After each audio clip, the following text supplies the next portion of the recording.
the history of your organization? Well, we were incorporated, my husband and I, in 1982. We started our operations in Findlay, Ohio. And in 1992, we bought property right here in Bowling Green, where we are, 1069 Klotz Road. And we began development of an assisted living center. Back in 1992, when we built the facility, of course, it was not near as large as it is now. And when we started, there was no assisted living in the state of Ohio. It was called congregate care or group homes. It was very different than what it is now. And since then, we've just continued to grow our operations. What are some activities you have for your residents? Okay, well, my name's Elizabeth. I'm the activities director here, so my goal is life enrichment. A lot of times it's really difficult for clients to move into a care organization moving away from home, so I'm trying to keep their lives as enriched as possible. It's not stopping your life here, it's growing further. So we do a lot of activities here. Your typical activities, bingo, crafts, cards, dice games, all of that. But we also hold much larger events with our community members and family members. We want them to have as much fun as possible and be as involved in our community as possible still. We partner with a lot of programs, clubs, schools around the area, and our clients really enjoy it. What separates you from others in your industry? Well, I think that we're unique. We're a healthcare organization, and we're called a Continuum of Care campus here because we provide a lot of different types of housing for senior citizens. We have independent living, we have assisted living, memory care, nursing care, all sorts of different types of housing on our campus here.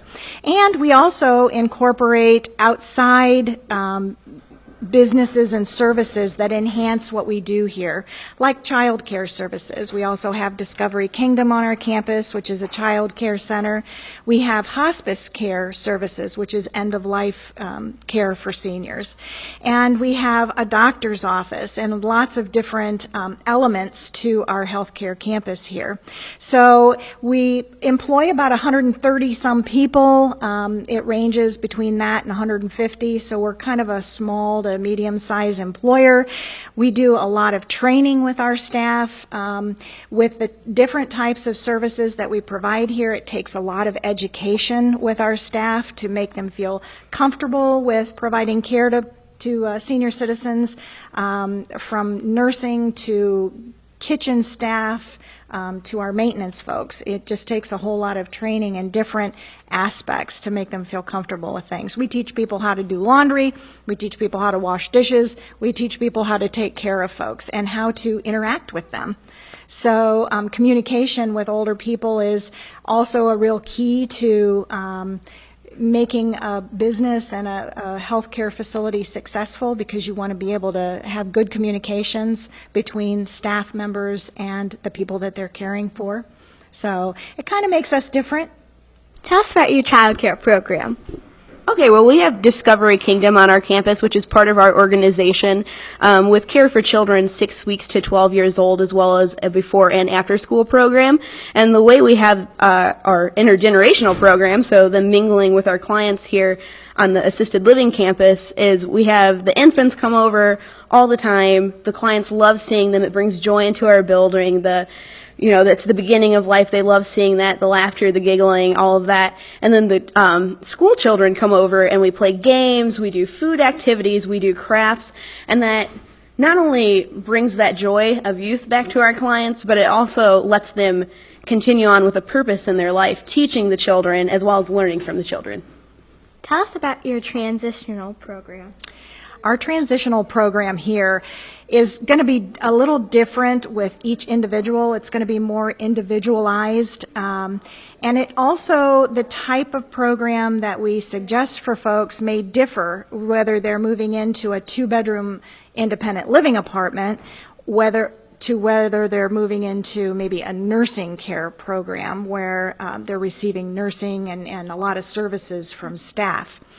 So if it's someone that is moving into a room situation where they're having a lot of care being provided to them, we might suggest things like restorative, nursing and maybe having a therapist, a physical therapist visit with them, maybe getting them in the swimming pool for aquatic therapy. There might be an influx of activities with other people, introducing them to folks that are around them that they might eat dinner with in the dining room, their neighbors that they live next door to in the hallway. So there's a lot of different pieces to a transitional program when someone moves into this type of environment from their home. They might have lived in their home for 50 years, and it's a big deal for them to move into an environment like this. It's new. It's a different sort of routine that maybe than what they're used to. And so depending on where they're going in the facility, we have different things that we can offer to make them feel more comfortable initially in their beginning stay. If people would like a consultation, how would that work? Well, if people would like to consult with us or inquire about our services here, because we do a lot of different things, simply they can call our facility.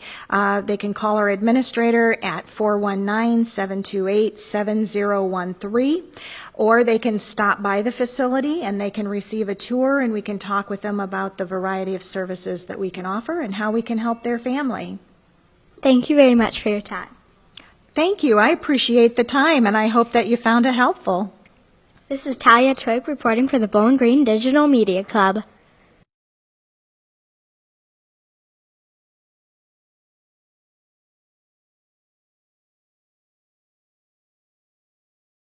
Thank you for coming on board as a student sponsor. What are your thoughts on this program? I think it's a great way to get young people involved with news coverage, and I think it's a great way to turn a spotlight on the local charities. What other community activities do you support? I'm on the board for Wood Lane Residential Services, the pre-professional society at Bowling Green State University, and Rotary Club.